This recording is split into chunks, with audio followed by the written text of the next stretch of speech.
Agent Aubray, permettez-moi de vous exposer une situation tout à fait hypothétique.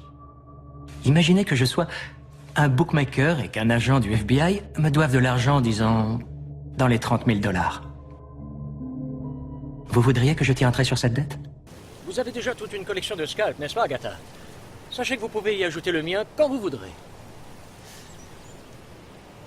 Je ne sais pas si vous savez que j'aimerais vous épouser. Probablement que oui. Alors autant le dire clairement.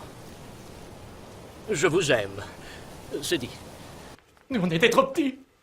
Et maintenant que Max est en train de mourir, tu viens me dire que tu veux qu'on joue ensemble? Mais en fait, tu veux pas. Tu n'as jamais voulu. Tu nous tapais sur les mains jusqu'au sang quand on ne jouait pas bien. Dis quelque chose, toi aussi. Tout ce que tu voulais, c'est qu'on fonctionne, hein? Qu'on fasse honneur au père. J'ai énormément de respect pour toi. Je m'apprête à vivre une autre belle histoire. Quant à toi, ma toute belle, tu m'as offert tes meilleures années. Et elles sont maintenant derrière toi. Eh oui, tu n'as plus rien, rien du tout. Alors encore une fois, du fond du cœur, merci beaucoup. Je connais plein de types dans ton genre. Ah oui? Qui prétendent être quelqu'un et qui sont quelqu'un d'autre. Tu prends tes copains, tu prends tes ordi et tu te tires. Sottise! Je serai là armé d'un fouet immense! Et je les pousserai jusqu'au bout du monde, tous ces hommes. Ils sont tous là, bien alignés, se bousculant sur le bord, jusqu'à ce que je leur marche sur les doigts. Et hop, hop, hop, hop! Ils dégringolent en hurlant. Alors, Carter, qu'est-ce qui vous amène par ici? Oh, rien de spécial, non. Je passais juste comme ça. Julie Harper est encore là? Julie? Non, elle est repartie là-haut. Il fallait venir il y a quelques jours. C'est bien ma veine. Espèce de sale enfoiré de lâche! Ici, on est tous solidaires! On se tire les coups dans les salaires! Tous solidaires! Tous! T'es le seul con à avoir baissé ton front, Garibaldi! Y'a que toi, t'es le seul! Êtes-vous engagé politiquement, monsieur Isherwood? Pour tout dire, non.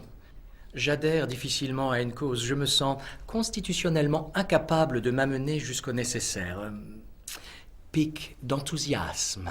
J'ai quelques sympathies, bien sûr. J'ai été envoyé dans ce monde pour nourrir la bête.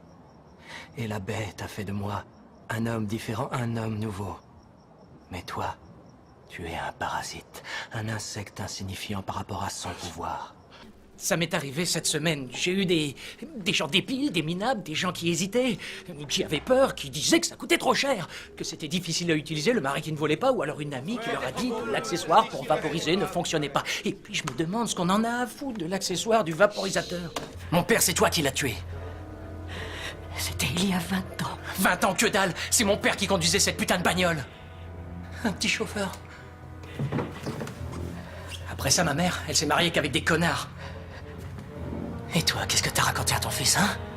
Mon père m'a toujours répété qu'il fallait agir selon sa propre conscience, peu importe le prix. J'ai donc toujours suivi la mienne. Et je suis heureux d'en payer le prix.